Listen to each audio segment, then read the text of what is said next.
your permission slip to raise your standards and live an even more amazing life. Now, if you're feeling like that's way out of the ball game and you're really suffering with like pain in your body, guilt, shame, anxiety, depression, like these emotions run a lot of people's lives, and that's not by accident.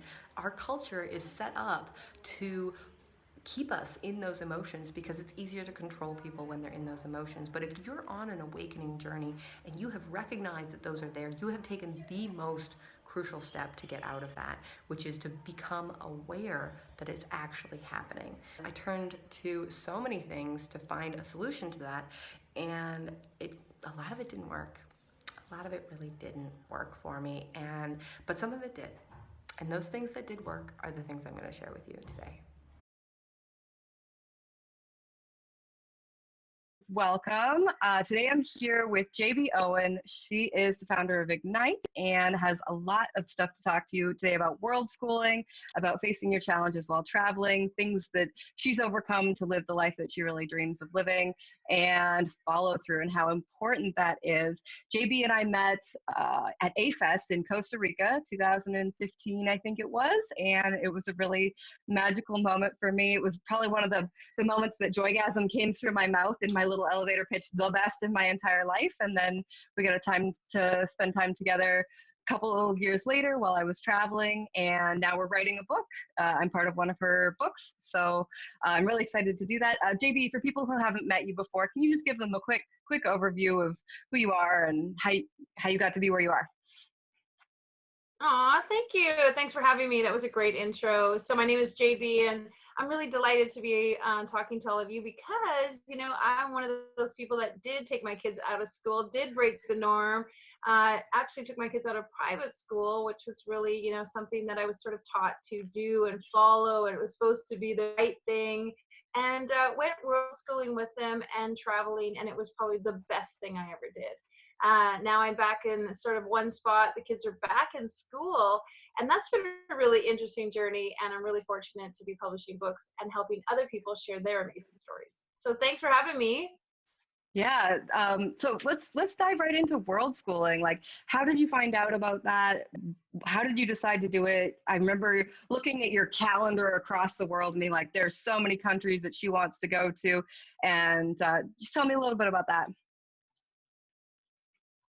Well, for me, I didn't know anything about world schooling at all. In fact, I got a different sort of download. I had been a single mom for about 5 years and was just struggling one summer with what to do with the kids. And I was having, some troubles like with school. Actually, my son was in grade 6 and he was graduating into junior high in a school that was K-12.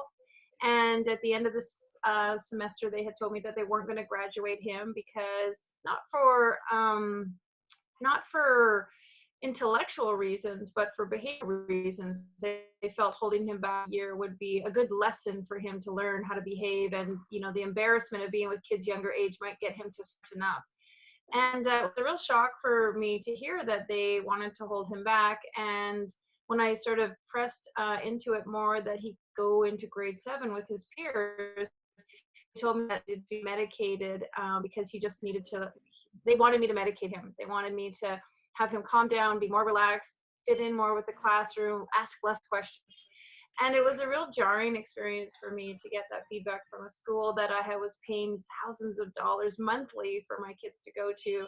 I thought this was like the prestigious environment for him to get the most academic learning. And at the same time, I was just watching his spirit be crushed and crushed and crushed. And he was sitting in the meeting with me as the principal was saying, he's disruptive and he asks too many questions and he always wants more information and he just doesn't follow the lead and he doesn't know when to be quiet and we really think he needs to be medicated. And I remember just looking over at him and just seeing his entire being just slumped over like he'd been shot in the chest, and he was so riddled with shame, sweating. He was just, his heart was pounding, like his whole being was just deflated. And I just thought, this is the worst thing ever. No, I'm not medicating him on any in any way, shape, or form. And so it kind of put me on this new idea, like what are some other options and what else could I do to help him? And it's really where I started looking at what is a different alternative for him. and lots of other things were going on. Dad wasn't paying child support, and this was happening, and I wasn't loving my job. And so I actually sat down and thought, what would be my dream? What would be the ultimate experience for me as a mom and my two kids? And I got the very, very distinct information: take your kids out of school and go traveling. And that's exactly what I did. Wow. Wow. That's amazing. And I just want to honor you for recognizing that, that feedback, like, let's medicate your son so he fits in here, was something that you were like, no way, not happening. A lot of moms bump up against that, especially with boys, especially when they're, vivacious and full of life because they've got great moms.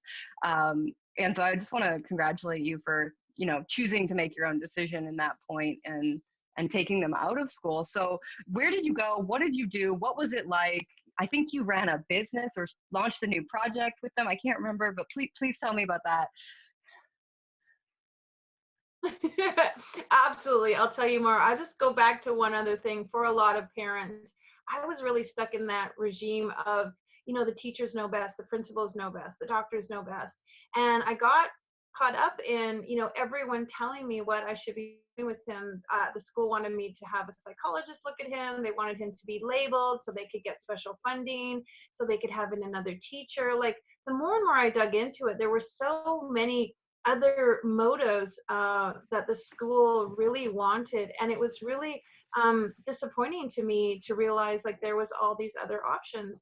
And so I got really focused on what was the best thing for us. What was the best thing for us? And that's what I really want to share with people is the school, what was best for teachers was he was quiet. What was best for the school was that he fit in. What was best for the psychologist is the $1,600 for their psychology test. What was best for everybody else was this and this and that. But what was best for us and best for him was really what I needed to stay focused on. And at the same time, a lot of people, even family members, said, that's ridiculous and you can't do that. And what are you thinking? And you can't travel. And what about their education? And it'll be detrimental to them, and it's not safe, and you're a single mom, and like all of this noise and negative naysayers. And I have to just again say to any parent who's world schooling, and if you're not doing it yet and you're getting all this negative comment, and you're doing it and you're getting this negative feedback, I just want to share with you to persevere, because in hindsight, it was the best thing I ever did. Was it hard? Yeah. Was it scary? Yeah. Did we get all kinds of shenanigans? Yes. Did all kinds of things happen? But the best part of the story is when I returned after world schooling with the kids, and they had made a conscious decision after taking so much time off of school, after traveling the world, 11 countries in 12 months, they both decided that they wanted to go back to school, consciously made a decision to go back to school. And so I had to have them both tested. And interestingly enough, my son, who was potentially going to fail grade 6, after a year of world schooling, he came back into the education system. They tested him. They tested him at grade 8.6. So literally almost halfway through grade 6. So they were willing to put him into grade 9.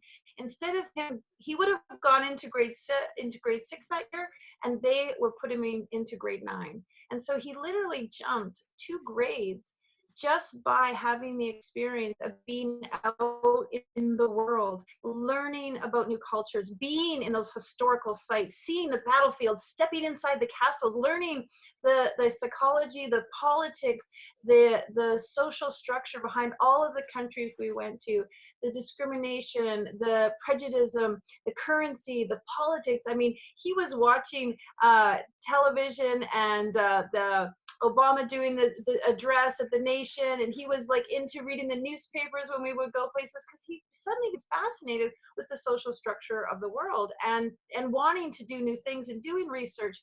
And so for me, that was such a beautiful, beautiful shift, and a beautiful confirmation for me that when he returned to school, that he was really had advanced so much, and the behavioral issues that they were continually pointing out were non-existent. He really just loved being challenged. And same with my younger daughter. Now, she was in grade 2 at the time, so I took her out of school in grade 3.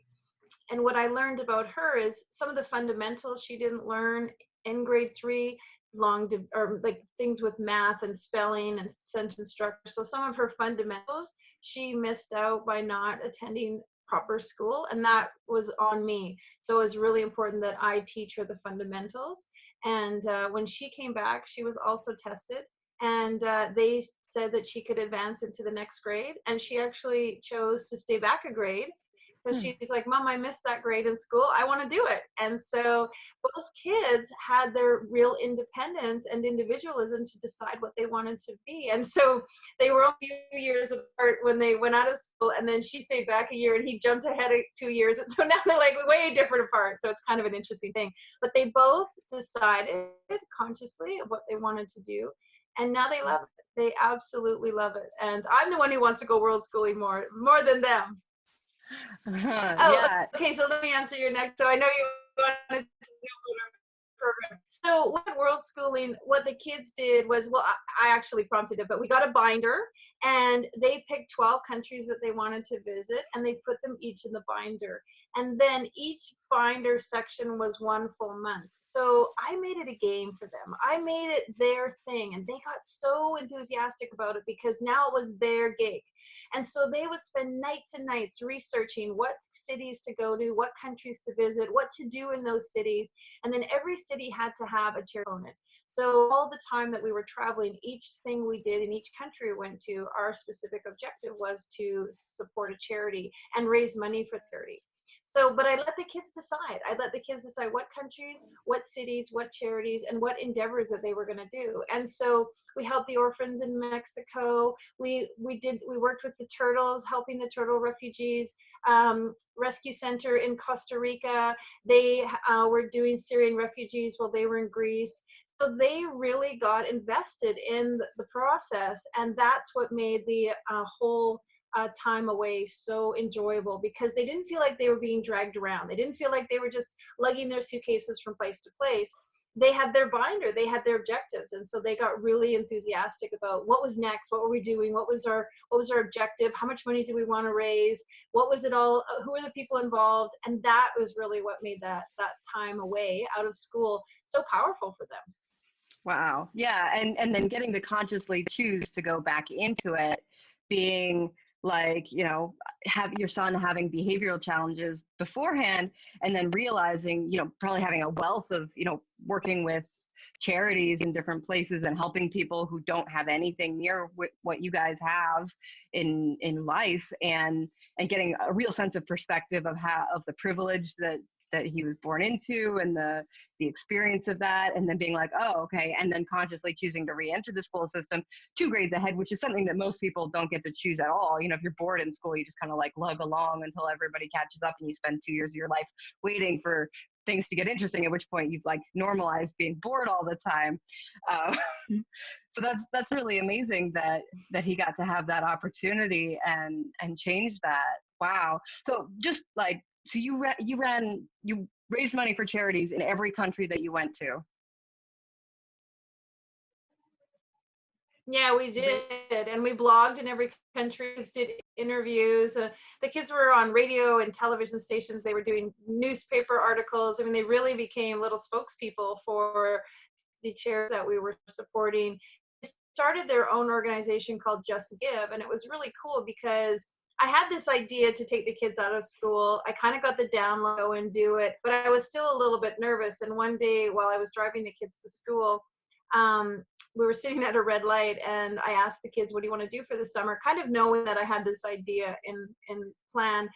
And my daughter said, you know, I think it'd be great if we raise money for charity. And my son said, yeah, what a great idea. We could raise money for the turtles. And then they started like thinking about it, and I was kind of speaking. And then they were like, oh, we should go to the Great Barrier Reef and help raise money for Australia. And then they were talking about the Syrian refugees, and they just really got on a rampage. They're like, let's do this, and let's go here. And then my amazing 8-year-old, she said, you know, Mom, how will we know if they get the money? Is there a way that we could go and give them the money ourselves and deliver it ourselves? And I was kind of in, you know, mummy, you know, haze of like running the kids to school, and I'm sitting at the red light, and I remember it so profoundly. I'm like, of course we can, honey. We can take the money directly. Like I just sort of said it out of my mouth. It came right out of my mouth. And then I felt like this lightning bolt came through the car and hit me in the head and be like, okay, you said it. Now you have to do it. And it was like that. It was that affirming. It was like as soon as she said it, I said it, and then it was said. It was like, okay, you have to do it now. And that's how it all came to be. After that day, we got our papers up on the wall of what country we're going to, and we got our binder, and we got our clippings, and the kids were on the internet, and it just turned into a must do, must have, must be adventure that they got super excited about. And they got teased also from friends and other kids who, were making fun of about not going to school, and they weren't going to learn, and they were really brave about it. They were really brave and courageous and really determined, and they were really into it. Yeah.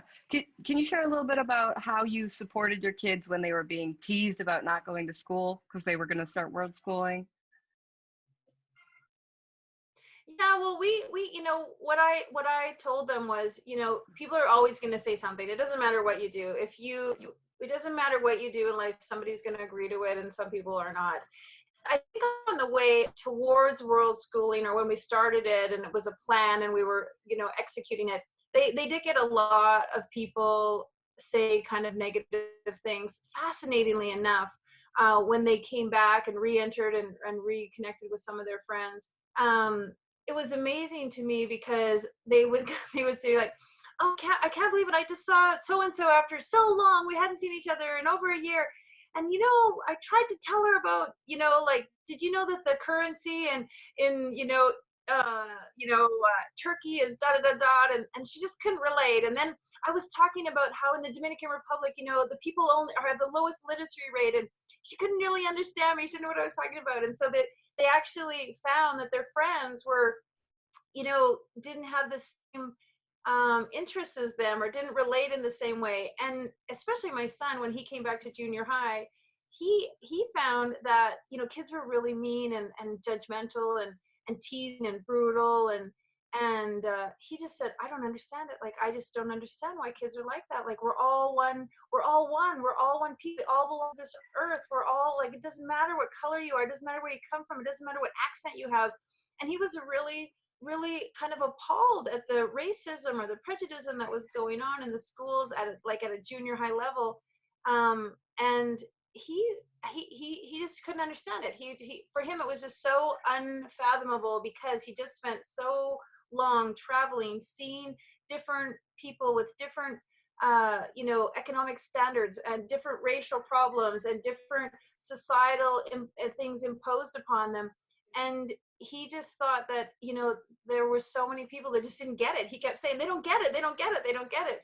And he's become quite an advocate now. He's become quite a outspoken in a lot of ways. We tease him sometimes he's going to be in politics, because he really does not tolerate the injustices of the world. He just doesn't think that there should be any of those injustices upon people, racism and any kind of unfairness toward people. He's really learned that we all are one, and that's his complete belief system. And I love it so much, because I wish all kids could see us as a global planet, as a global society, as a global unity of people, and not these barriers or borders. Wow. Yeah, that's amazing. And that is something that we'd love to see more children embodying, more people in general, right? And it is something that, as I'm traveling and we're world schooling, I see a lot of families who do have that, as we're traveling. Like, we're never part of the dominant culture of the place that we're in. And so there's always a conversation around, this is the way they do things here. In fact, actually, when we came back to Canada, it was like, this is how they do things in Canada, like, we're going back to civilization, like the rules are a little bit firmer. You need to like moving around in line or being really loud, like those things we don't do that so much in this country. It's really interesting to sort of re-educate around what Western Canadian culture is like. And like you said, with the bullying, like, that's normal for a lot of people. It's normal for a lot of people, no matter what country that they're in. But if we could create a culture where that isn't so much of a thing, we're working towards that, right? That's part of your big mission and my big mission. Amen. I mean, I really think that I really think these kids they have their smarts and their wits about them, and they really have this ability and this, I think it's empathy more. It's compassion and empathy and understanding that maybe I didn't even have as a child, not knowing the rest of the world, what was out there. And I was just what I also felt so proud of was the life lessons that they learned. They learned about currency and about exchange, and they learned about connecting and communicating with other people that spoke a different language. So they had to, use their hand gestures or use, a different way of explaining themselves. They weren't just always used to what, I said and they said. There was this another level of understanding.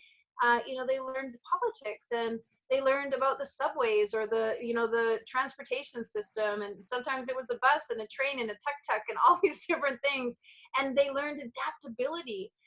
They learned to pivot and to, we're going one way and suddenly there's a hurricane and we can't go that way. We went through a hurricane, we went through a flood. We made a joke about it because it was like one country there was a hurricane, one country there was a massive flood.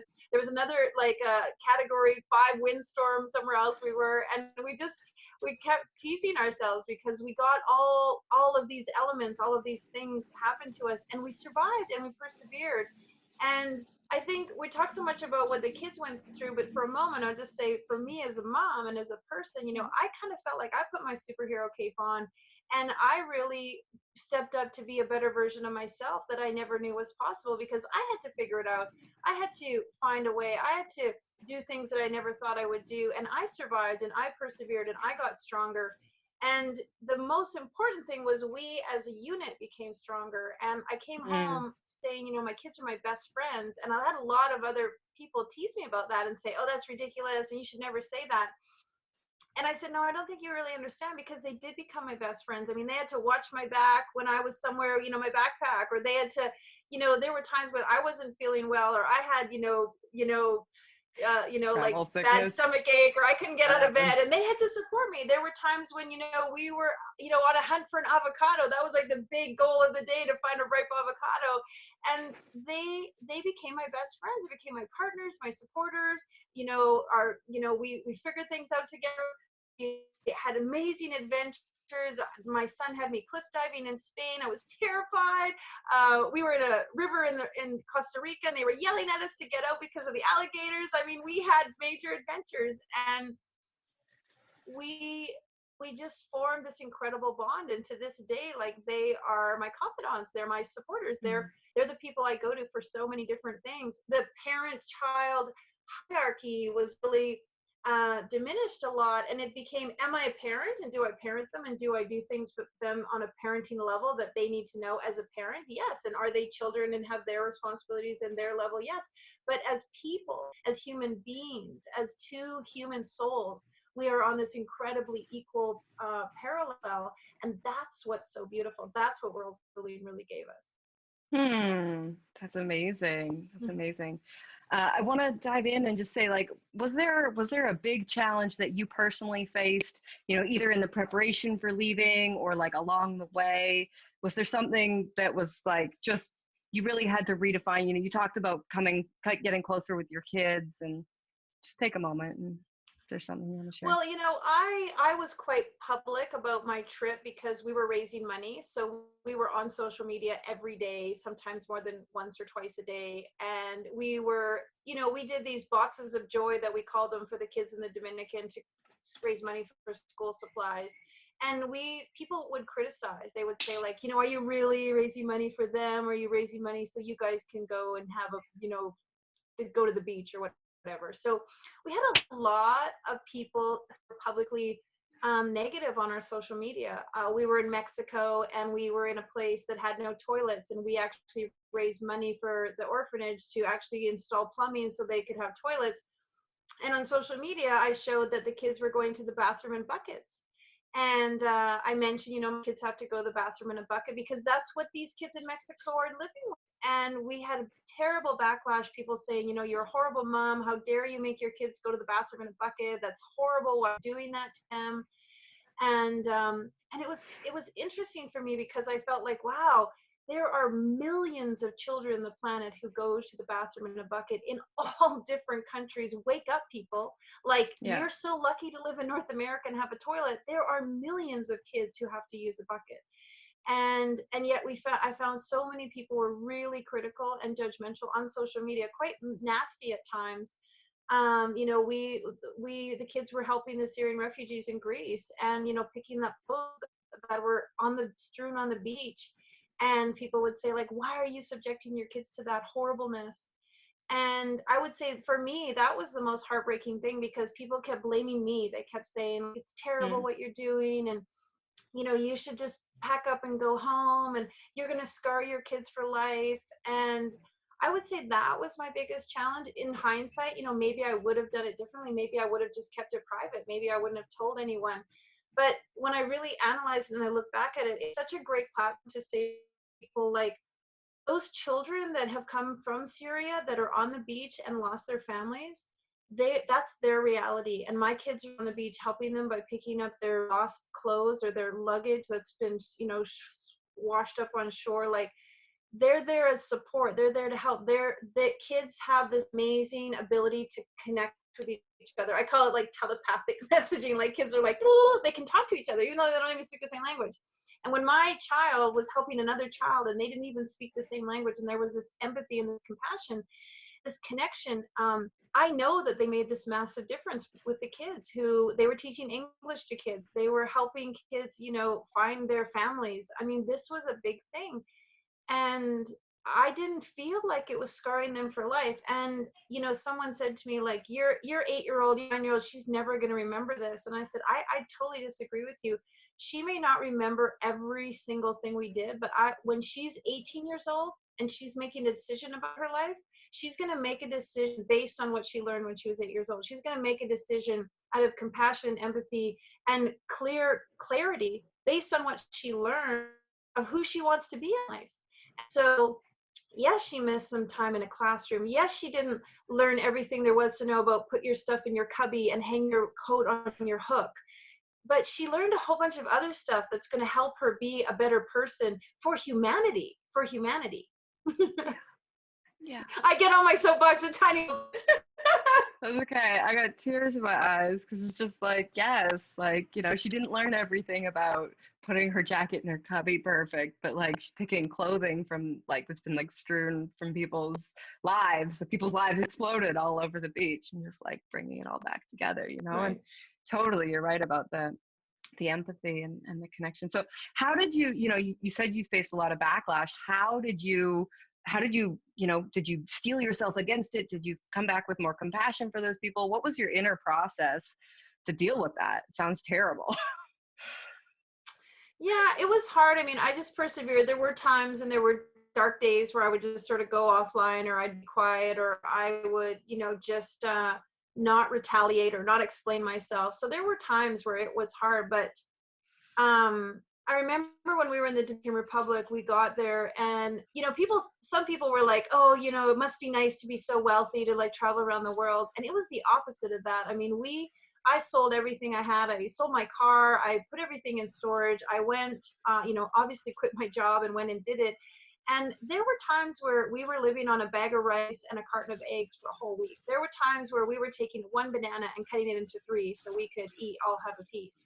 I mean, it was not the lap of luxury. In the Dominican, we stayed in a house, not even house. It was a tree house that had no walls. It was just a platform in the trees with beds with netting over it. And I remember the very first night we were there, my son was crying. He was like, this is horrible. Why would you ever bring us here? This is terrible. I want to go home. And it was terrible. There were spiders all over the netting. There were centipedes on the floor.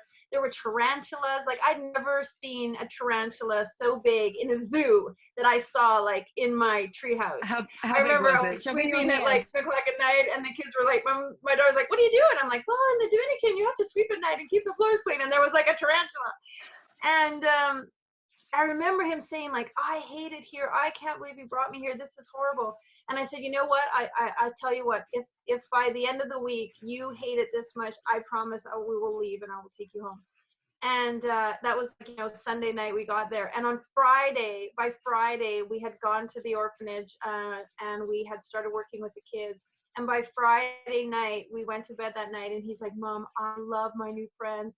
I love it here. It is so cool here. Did you know, so-and-so and so-and-so was so cool. And did you see me playing soccer with so-and-so? And in 5 days, like, I remember thinking so profoundly, because I was really hurting that he was so upset. And I remember 5 days later, like, he was a completely different kid.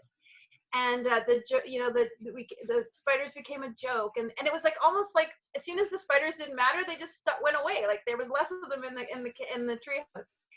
And so we didn't do it in a wealthy way. We were busting it and training it and staying on couches and getting charity from people that we were actually in Newfoundland, and so people let us stay with them for free because we just said we were coming and doing charity work.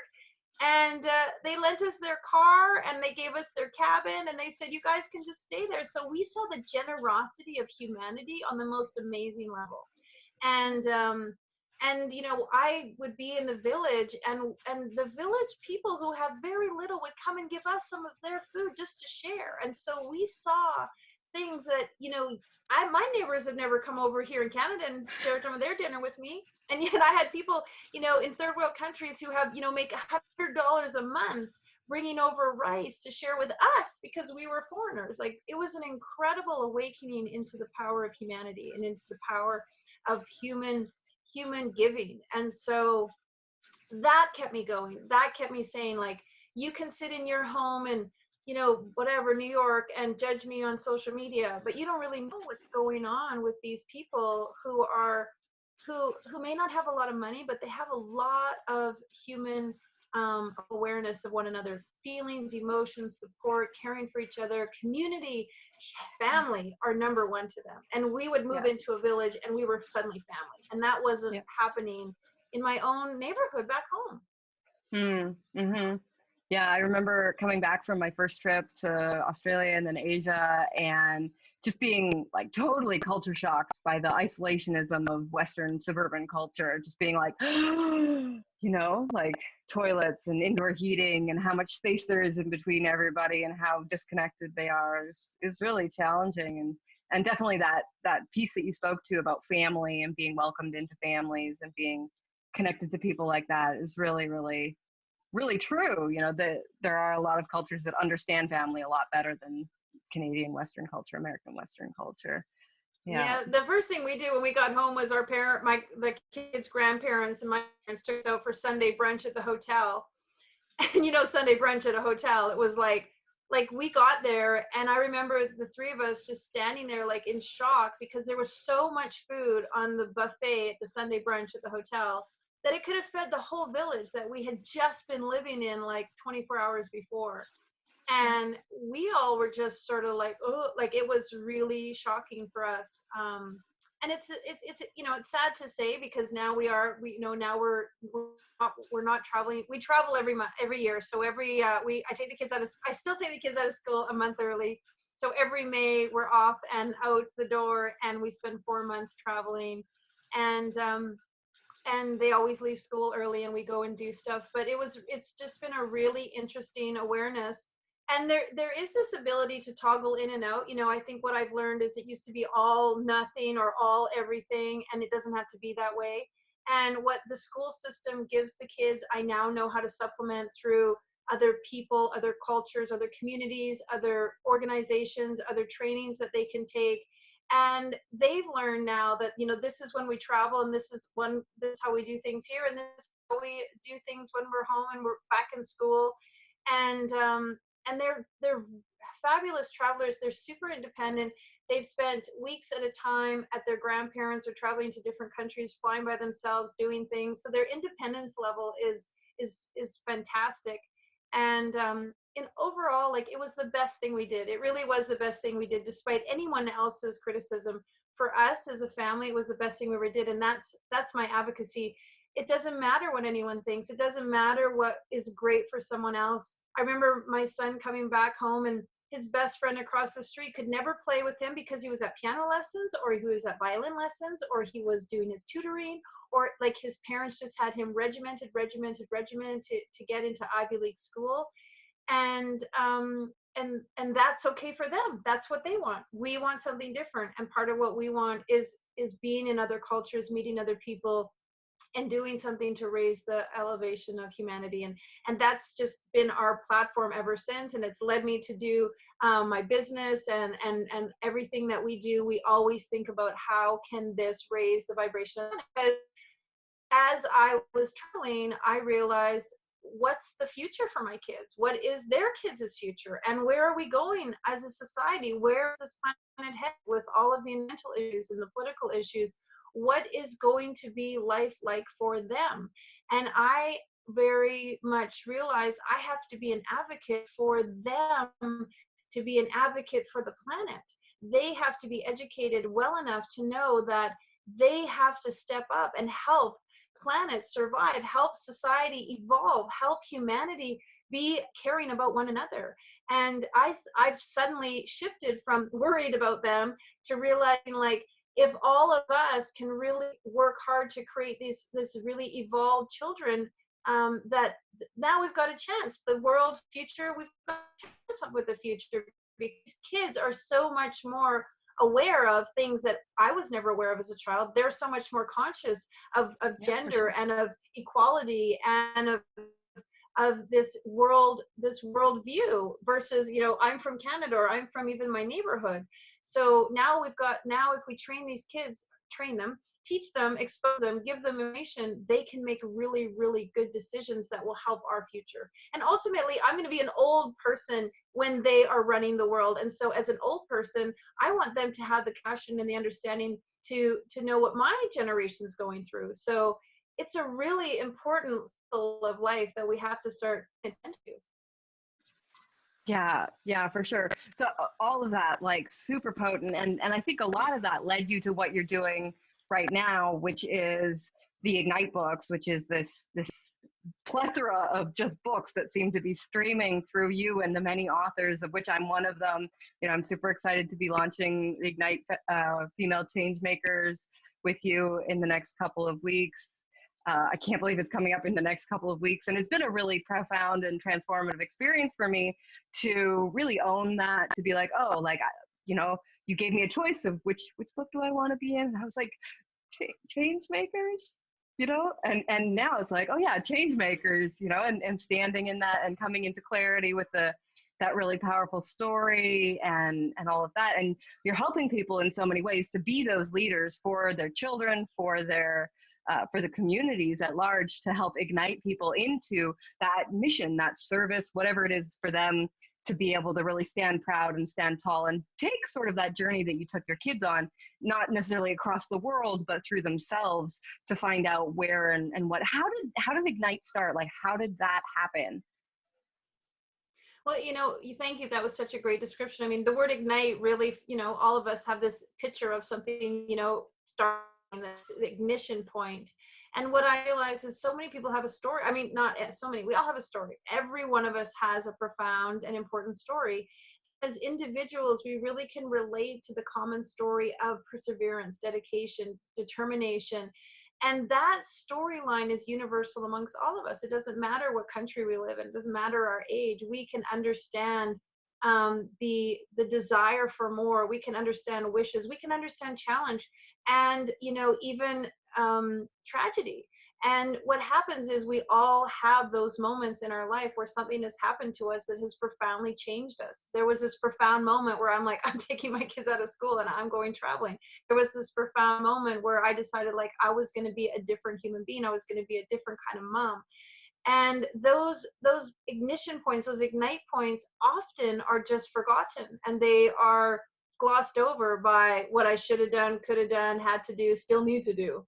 And what I thought was, what if we actually just focused on those ignite moments when what we thought was the worst thing ever, a divorce, a bankruptcy, a loss of a job, we see it as, that ignition point was the worst thing ever, only to realize later it was probably the best thing. It was the silver lining. It was the catalyst for greatness. And a lot of people in their despair, in their confusion, can't see the silver lining, can't see, the light at the end of the tunnel. And so what I thought was, what if we could record that? What if we could actually show the transgression of that?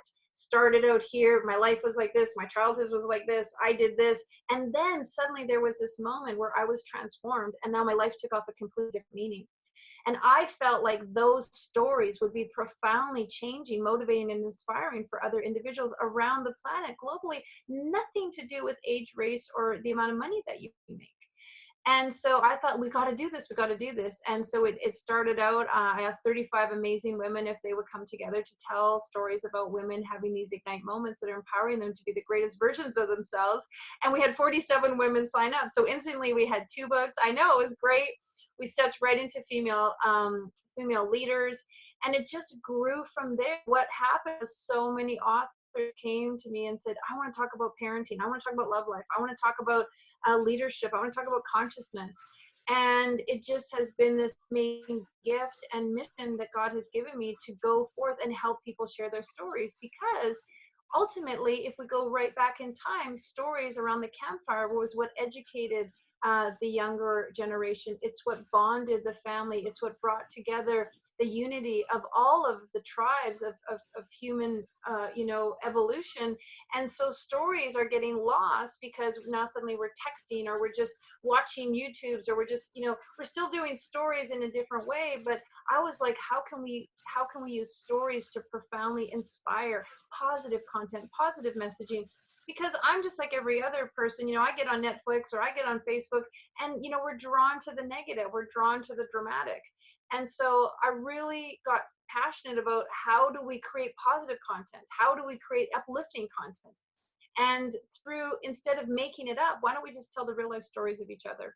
And so thank you for stepping into the Female Changemakers book, because you absolutely have a story. And what I know is your story and anyone else's story does affect others. It changes them.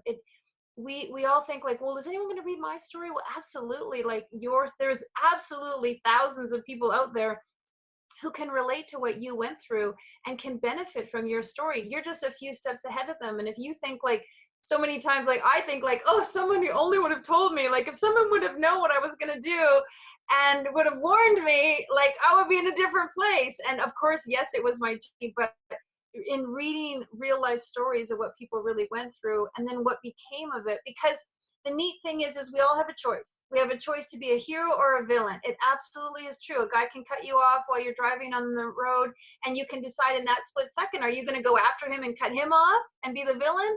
Or are you going to take the other side and be like, well, that's okay. Maybe he's having a bad day. I'm okay. I'm going to just stay in my lane. And so there is always this precipice of villain and hero. And some people turn into the villain, or some people become a victim and stay a victim. And then they go into revenge and resentment and all those other things. These are the stories of the exact same things happening, but a person has decided to go into, how do I solve this? What can become of this? How do I do better? What am I meant to do from this? And that's what these stories are really, really uncovering, and people are loving them. And we're loving that they're inspiring others to say like, she did it, I can do it. He did it, I can do it.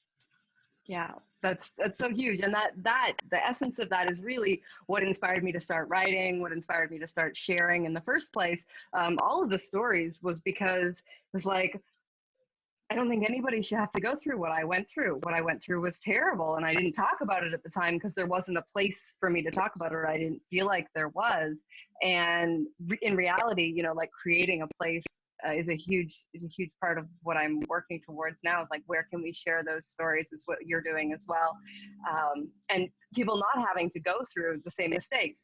We in the past we lived in small tribal cultures. We had the wisdom of the 10 people around us, but now we have the wisdom of the entire world available to us through the internet. And it's like, what's possible if we can actually see all of those mistakes and all of the solutions to those mistakes, and start living from there and start utilizing that knowledge in a really powerful way.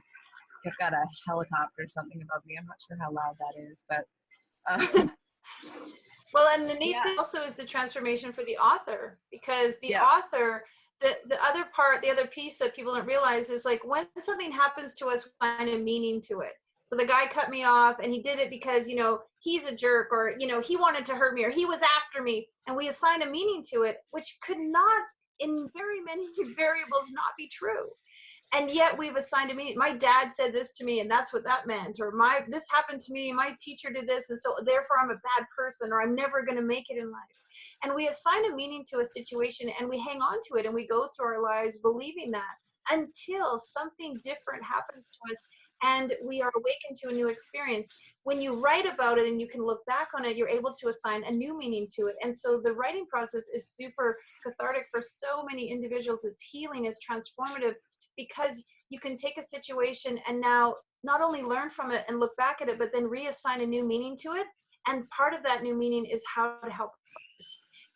So it's so healing and it's so helpful. And it's a really Hmm. beautiful, beautiful thing that you can do, not just for yourself. It's a win-win-win.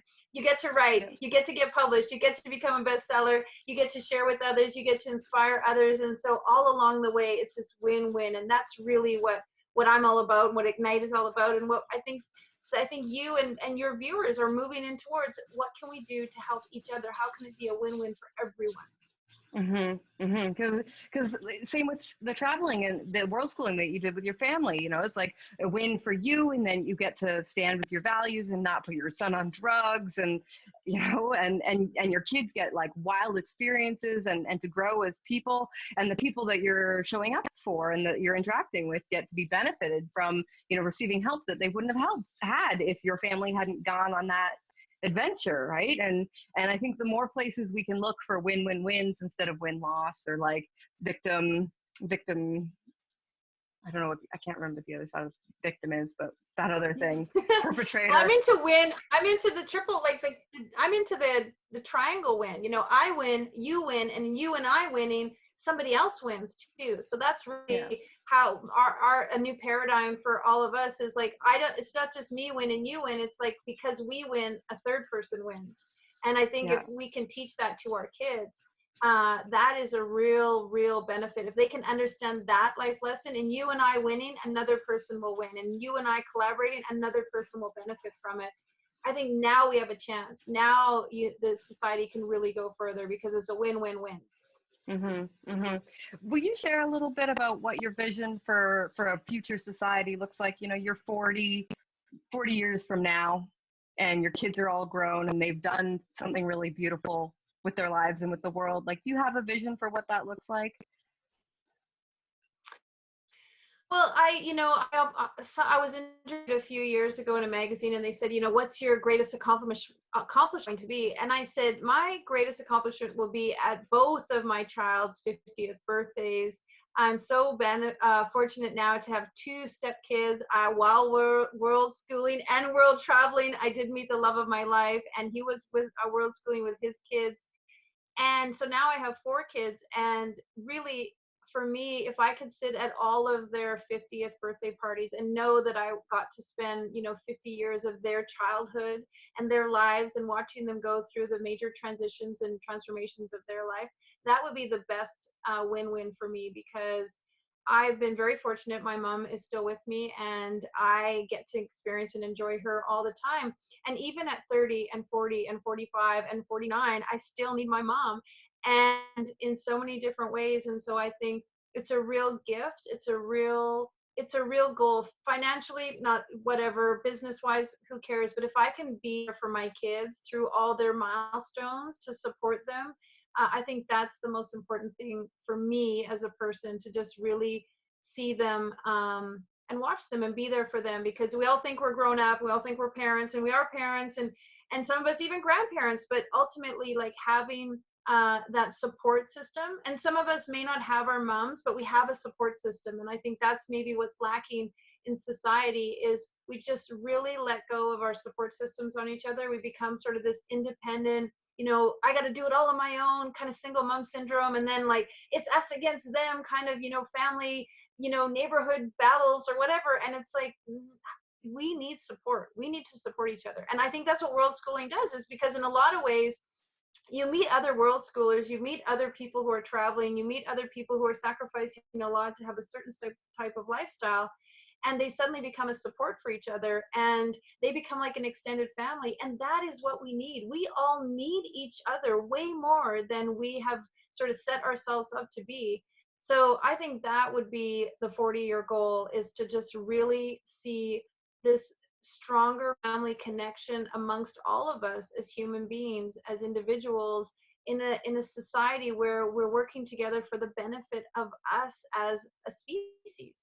It sounds big, but I know that it's possible if we shift our minds away from them against us or all of the negative stuff, and we move ourselves into what is the greater consciousness of me as a human being, and what are the things that really matter. in life itself, and materialism and all of the other stuff, and status and fame, great, but what is really the baseline of what we really need as a species? And if those connections aren't family for some people, or if they are single parents, it's like, who are those people for you? It doesn't have to be your biological mom, it doesn't have to be your biological children even, right? But like having somebody that you can interrelate with. I meet people who are like, oh, I don't have kids. And I'm like, but you need to be an aunt or an uncle to somebody. You don't have to if you really, really don't want to. But if they feel that urge, it's like, who are you going to aunt and uncle to? Who are you going to be a sister and a brother to? Who are you going to be a godmom or a god grandmother? Who are those people, so that we can really, really connect in and be that family for each other. And that's something that totally happens when you're traveling and you're world schooling. It's like, oh, you're my best friend for this month, this week, today, I don't know, but like we're here and we're here together, and those bonds really stay and endure even after those people aren't in your immediate world anymore. Yeah, wow, super my beautiful. my kids actually have like hundreds of, my kids have like hundreds of aunties, well, not hundreds, my kids have dozens of aunties and uncles, because when we meet someone and they're special, I always say, like, this is Auntie Nikki, or this is Auntie Doreen, or this is, and I give the kids, this is Uncle Chris, and I give them the auntie uncle names, because I want the kids to respect them and know them as more than just another person. And it's quite cute, because some of their other friends will be like, how is that your aunt, or how are those your cousins? And it's like, oh, my kids are like, oh, they're just my cousins, because they've been so close and they've traveled together, they've done something together, but we've created this family unit, in the sense that they're maybe not biological cousins, but they're like cousins by love and by connection. So I'm with you too, 100%.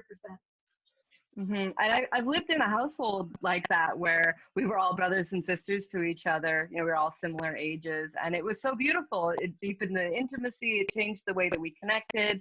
It made me feel more compassionate towards one of my roommates, who was like sometimes challenging. You're just like, yeah, but he's my brother, so just gotta love him and find a way to love him, because brothers and sisters do that. It's like we love each other no matter how challenging it is. We love each other no matter what the differences or the ugh that might be in the family dynamic.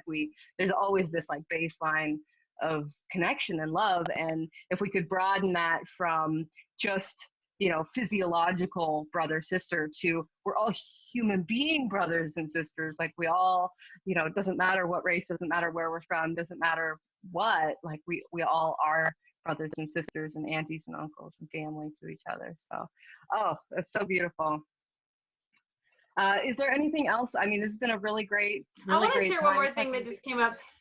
Do it. That's why I ask. I'm I like, is there do. anything I want else? to share You're like, one other yes. thing. Like, again, a lot of people, when I talk about world schooling or going traveling with my kids, a lot of people, they instantly say, I can't afford it. I don't have the money. I don't have the time. And what I will share is, when you go away and you travel, you think that you can't leave or you can't give up this. And I absolutely tell you, you can, because life just goes on, things go on, businesses, there's always a business, there's always a school, there's always that, like, things just carry on, and it's all meant to change. Like, there is nothing that's stagnant, nothing stays the same anyway. So even if you're like, my kids have got to go to this school, my kids have got to do this, and I have to stay in this job, the truth is, at some point, and my uncle Tony, my real uncle Tony, said to me when I was a kid, he said, go and live life, because if God wants you and you stay at home, he's going to make the roof fall on you. So don't live your life afraid of, dying or what's going to happen to you, because if you could stay home and the roof would fall on you.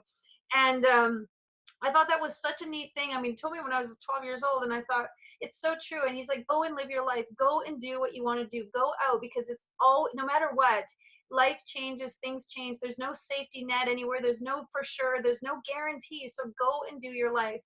And a lot of, again, on the financial piece, people said, well, it must be so expensive to travel. And I said, well, here's the cool thing. Like, when I was traveling, I didn't have parking. I didn't have to pay monthly parking. I didn't have to pay for my kids' dance lessons.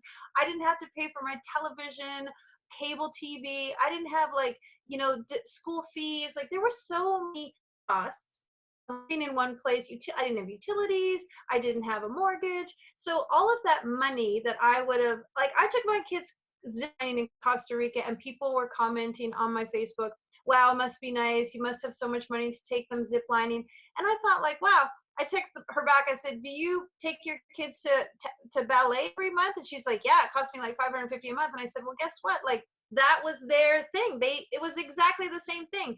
People justify, their tutoring or their golf lessons or all kinds of things for their kids, and then, but you can take that same amount of money and use it for travel, and you can take the money that you put aside for your Starbucks or for your your whatever, your Netflix account, and you can use it to go traveling. And so people don't see the difference. They think you have to have so much money to go travel, but if you take away some of the expenses you have in your everyday life, parking, like my friend pays $550 a month for parking every month in her complex. I'm like, yeah, you get that money and you could use it to travel.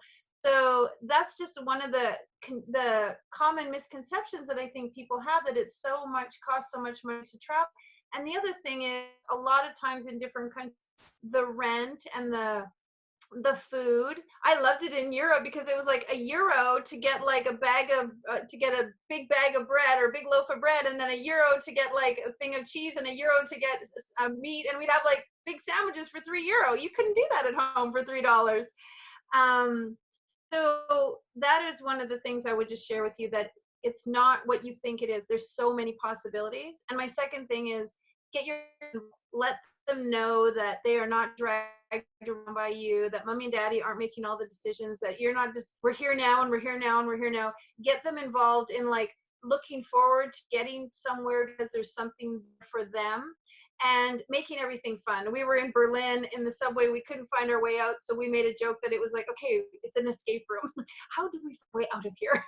And so just make it fun, make it interesting. Let the kids know that they're not just tag-alongs. They're not just there because this is your dream.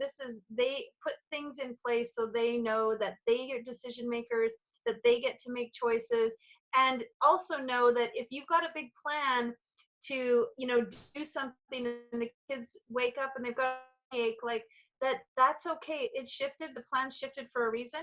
And my third thing is, we used to do something every day. We would wake up and say, what's going to make me happy today? And that we started our day. Lots of times we were sleeping in the same room, or we'd even be in the same bed, and when we'd wake up, we say, what's going to make you happy today? What's going to make us happy today? And each of us would go through what was going to make us happy.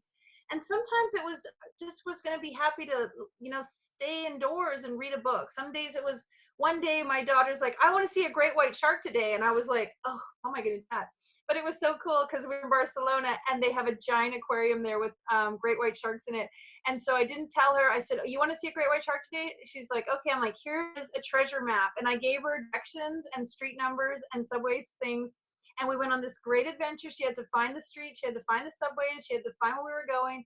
And when we came to the corner, there was this giant aquarium with this like 7-foot story tall with this big giant shark on it.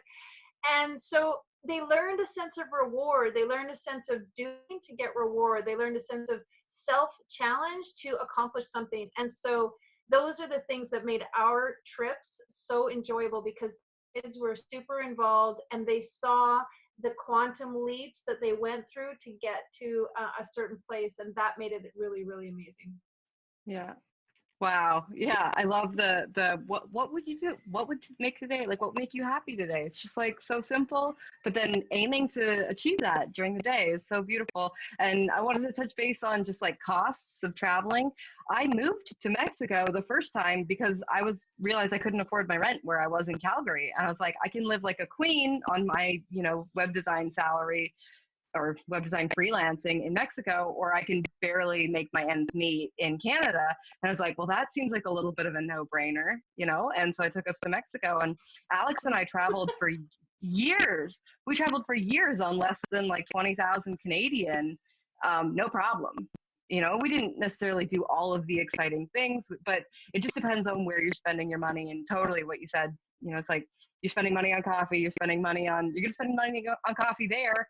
You're going to spend money. It's just like which country you're distributing it to, and really seeing, every country you go to has got roads, it's got houses to rent, it's got places to eat, it's got places to get groceries, it's got ways to get around, and being able to navigate in different languages in different ways really does give different skills in really powerful ways.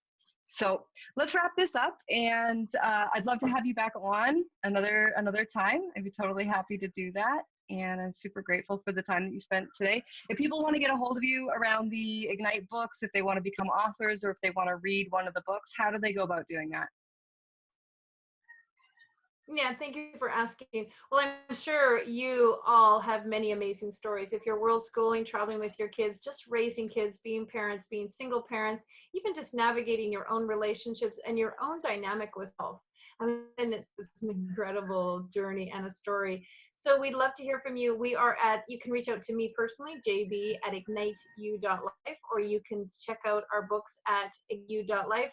We have many new books coming up. So currently, Ignite the Goddess Within, Ignite Your Happiness, which is super cool. Ignite the Warrior Soul is another book. Ignite the Entrepreneur. We've got Ignite This Female Change Makers and Ignite Your Love Life. So all of those books are what is happening in the next 6 months here at Ignite. So all you have to do is reach out to me or go to our website, apply, write a little bit about your Ignite moment, and we'll get back to you. We'd love to have you. I always feel like birds of a feather flock together. So if you're watching this and you're part of what Elena is doing, then, well, we would love to welcome you. Wonderful, wonderful. Thank you so much. Yeah, and I can speak personally, like crafting my story for the Ignite book has been incredibly transformative and really powerful and really well supported as well. The team that you've assembled to help with the editing and finding the story and the writer's nests and all of the different things that you've put together to make it really a supported process. I've been working to get myself published for, I don't know, like 6 years or something, maybe longer. And this was like, I'm going to do it. And it's come together in like 3-4 months. It's just like, okay, great. You know, like that dream is coming true because of what you brought together and the team you brought together. So thank you so much. Thanks. And a lot of authors just like you who want to write their own book, they really love this process because we walk you through it incrementally, little micro movements, and we get you there. So we sort of break the glass ceiling on what is it to write your own book. So if you're sitting out there thinking, I want to write my own book, but I don't know where to start it, this is a really great way to move through what does it take to write, to edit, to create, to produce, to publish, to be bestseller. And we do all of that. And again, I love business and I love monetizing. So you get 50 copies of every book. And so you can easily sell those and make all your money back. And that was really important to me also. And last but not least, the charity. So we make sure that we sponsor and do scholarships for other authors, and we give the money away to charity. So it's just circling around in that win-win-win environment.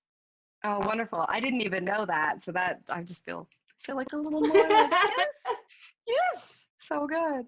Well, thank you so much. Yes, exactly. And, You're I look welcome. forward to having you back again. All right, blessings, everyone. May your life be ignited. Take care. When you get stuck in family trauma.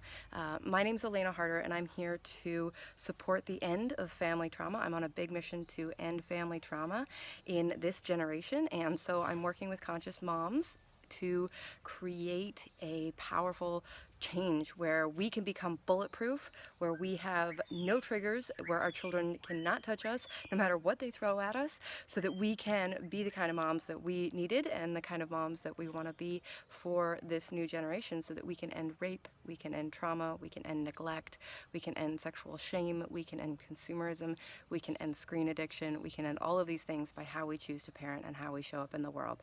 So I invite you to be here on this journey with me, and I'm looking forward to seeing you on the other side. So get your name and email in that box and join me on this journey. It's going to be an incredible 7 days where you are guided every day to understand how to create better habits, how to not give up, and how to implement the 60-second hack to rewire your brain so that you know that no matter what's happening, you'll come back to a loving place fast.